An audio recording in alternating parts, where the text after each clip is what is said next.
Bonjour, c'est Ursule encore. On est le 19 mars 2024. Alors, je viens sur la trompette aujourd'hui encore et je viens proclamer le retour de notre Seigneur Jésus-Christ.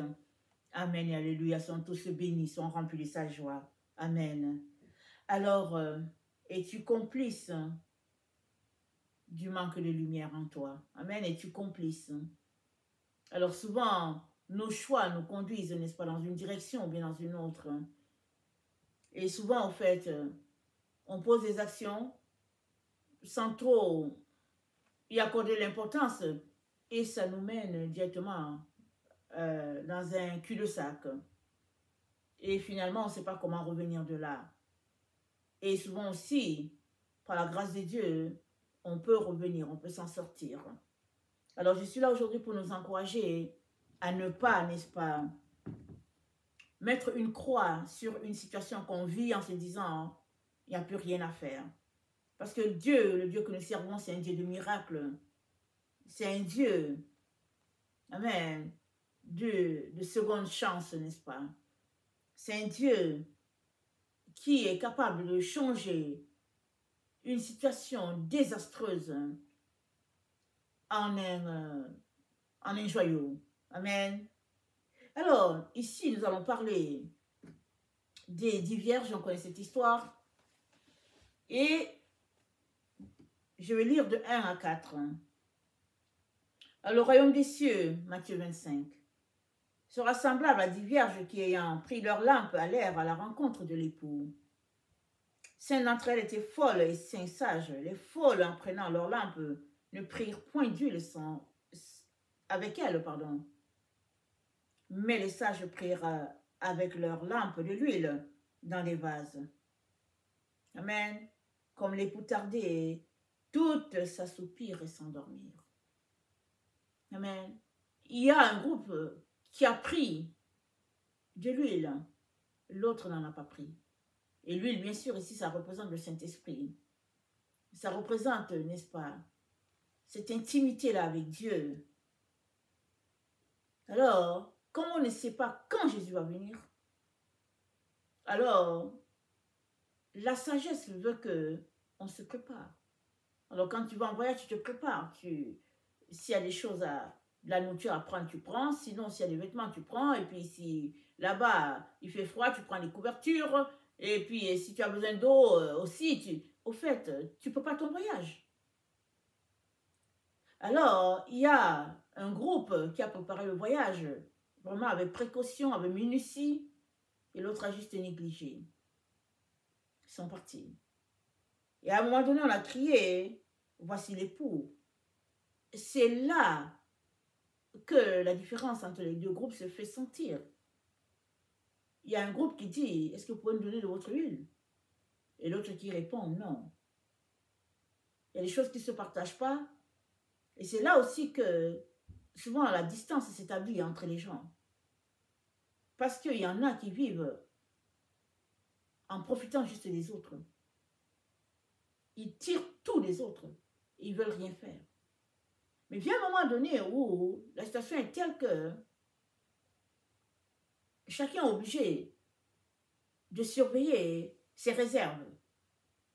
Parce que tu ne sais pas ce qui va arriver. Et dans ce cas donné, c'est dit que il y a un groupe qui est parti et elles n'ont pas pris de l'huile dans les vases. Pourquoi? Tout montre que elles sont complices de ce qui leur arrive. Peu importe la raison qu'elles vont donner, rien ne justifie qu'elles n'aient pas pris de lampe. À moins qu'on leur ait dit qu'elles n'en ont pas besoin. Et nous savons tous, quand on a grandi dans l'église, nous savons tous qu'il y a des messages, n'est-ce pas, qui nous sont envoyés en disant que le salut est assuré, on n'a besoin de rien. Et d'autres messages en disant qu'on connaît déjà la plénitude, et puis on n'a besoin de rien. Et plusieurs enfants de Dieu marchent comme les gens du monde. Et puis, ils sont dans les leurs, récitant juste des formules, en disant, je suis sauvé, si ceci, si cela. Alors, le sauver, n'est-ce pas? Ce n'est pas celui qui ouvre la bouche pour dire je suis sauvé seulement. Si tu es sauvé, tes actions devraient montrer que tu es sauvé. Si tu es sauvé, ta vie, ton langage, tout ton être devrait montrer que, effectivement, tu es un enfant de Dieu. Et celle-là appelée folle, c'est-à-dire que celle-là appelée insensée, ont raisonné d'une manière que, à la fin, elles constatent leur besoin d'avoir de l'huile. Alors, on a cette situation-là dans Jean 2, où Jésus a été invité à une fête et le vin a manqué. Et il n'y avait que des dames jeunes qui étaient là, et puis c'était rempli d'eau de purification, c'est-à-dire de l'eau que les gens utilisaient pour laver leurs mains avant d'entrer au temple. Et c'était de l'eau qui avait déjà utilisé, peut-être que, quelle était la quantité dedans, un cinquième quoi, un quart, je ne sais pas. Jésus-Christ a dit, remplissez ça à pleine capacité. Et après, il a dit, puisez, donnez ça. Donc, Jésus-Christ dit, remplissez les dames jaunes, les vases, remplissez-les d'eau à pleine capacité, comme on l'a dit.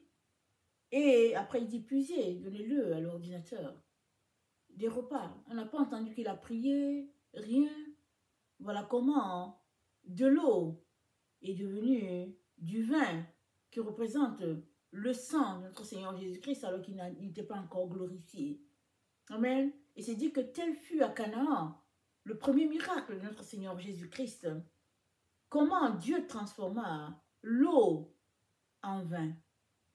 Et le même Dieu nous dit dans Matthieu 9, 17, excusez-moi, dans Matthieu 9, le verset 17, notre Dieu nous dit,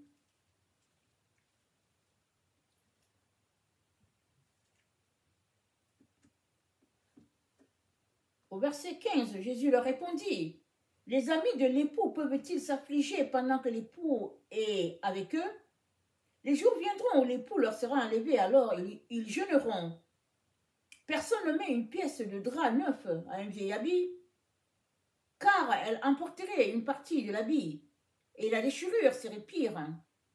On ne met pas non plus du vin nouveau dans des vieilles outres. Autrement, les outres se rompent, le vin se répand, et les outres sont perdues. Mais on met le vin nouveau dans des outres neuves, et le vin et les outres se conservent. » Amen. Donc le Seigneur est en train de nous dire ici que nos outres ont besoin d'être renouvelées. Et l'outre, c'est qui? C'est toi-même, parce que tu es le vase du Saint-Esprit, n'est-ce pas? Tu es ce vase dans lequel Dieu se déverse, où Dieu vient régner. Et Paul nous le dit bien dans 2 Corinthiens 4, le verset 7, il dit, nous portons ces trésors dans des vases de terre, afin que cette grande puissance soit attribuée à Dieu et non à nous. Nous sommes pressés de toute manière, mais non réduits à l'extrémité, dans la détresse, mais non dans le désespoir. Persécutés, mais non abandonnés, abattus, mais non perdus, portant toujours avec nous, dans notre corps, la mort de Jésus, afin que la vie de Jésus soit aussi manifestée dans notre corps. Dans notre corps est cet endroit où et la mort et la vie se retrouvent. La mort dans le sens que nous mourons en nous-mêmes, amen, nous faisons périr tout ce qui n'est pas de Dieu. La vie dans le sens que Jésus-Christ vient régner en nous pleinement. Donc plus tu exposes ton corps, n'est-ce pas, à ce que le Saint-Esprit puisse le visiter, plus tu es en train de mourir en toi-même. Et le Saint-Esprit visite ton corps comment? Il visite ton corps en révélant tous ces pièges qui sont encore dans ta vie, toutes ces zones noires qui sont encore là, que tu as besoin d'enlever, afin que la lumière de Dieu puisse visiter ces endroits-là et que la gloire de Dieu ne soit pas juste sur une partie de ton corps, mais sur tout le corps.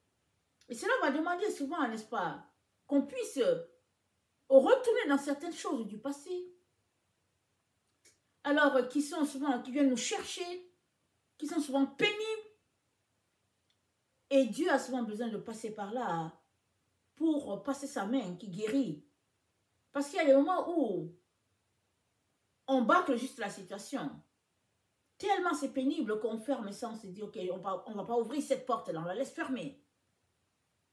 Mais souvent, le Seigneur veut qu'on ouvre la porte. Il veut qu'on ouvre la porte, qu'on entre. Et alors qu'on rentre, qu'on voit toutes ces choses qui sont ténèbres, le Seigneur veut toucher chaque chose, chaque vase, chaque instrument, chaque partie de ta vie qui a été maganée d'une manière ou d'une autre. Le Seigneur veut toucher cela de sa lumière. Et la seule manière pour que cela soit possible, c'est que tu sois engagé, n'est-ce pas, à vider le vase que tu es de ce qui est sale. Souvent, on garde tout simplement cette saleté, on se dit, mais non, c'est quelque chose qui m'est cher. Mais non, c'est un souvenir pour moi. Mais non, ça me rappelle, c'est mon passé, je garde mon passé avec moi et tout. Mais très très souvent, hein, au lieu que le passé soit gardé avec toi, Dieu va plutôt demander que tu laisses aller. Et on est souvent complice du manque de lumière en nous, en ce sens que on ne veut pas toucher à certaines zones, c'est trop pénible. Ou bien, on sent qu'on va perdre, n'est-ce pas, des branches. On va perdre telle partie, tel ami, puis on va perdre ceci, et puis on se dit, oh, touche pas, on essaie de garder ça, de rester dans ce cocon-là. Mais avoir de l'huile dans son vase, cela prend souvent de laisser aller certaines choses, de se laisser émonder. Ça prend souvent que toi-même, tu prennes la branche qui est toi, tu coupes, tu jettes, tu dis, ok, on va jeter ça, ça me fatigue. Ça prend cela.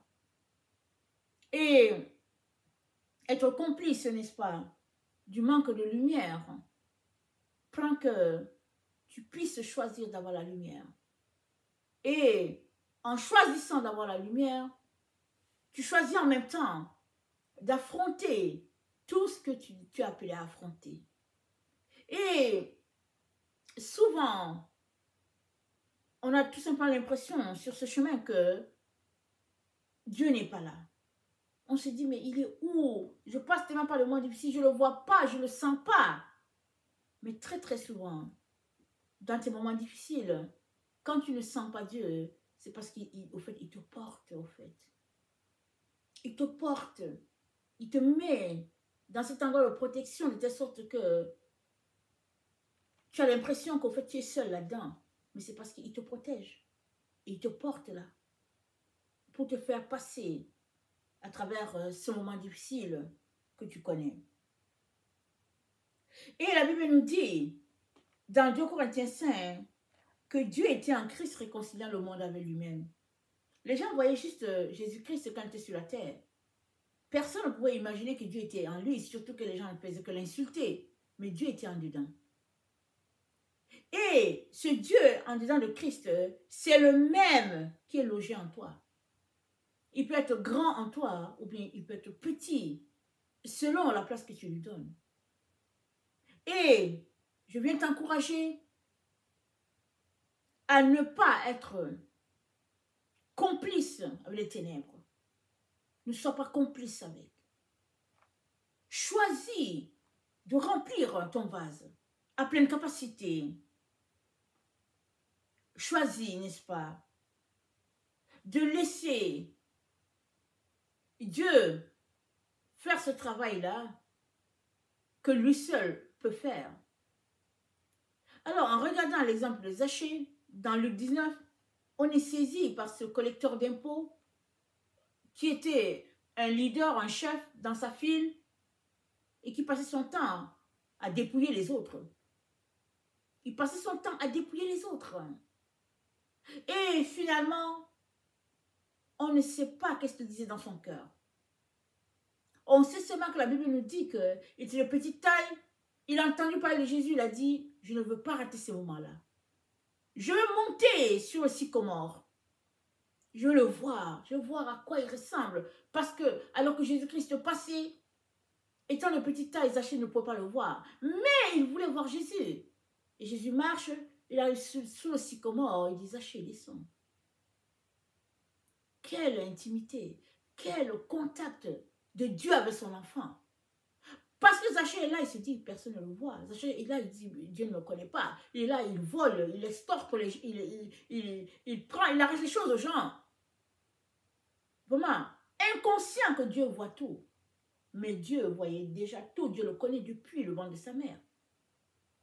Et là, à cet endroit où il n'imaginait pas que Dieu allait l'appeler, Dieu l'appelle à cet endroit pour dire, Zachée, descends, je vais manger chez toi.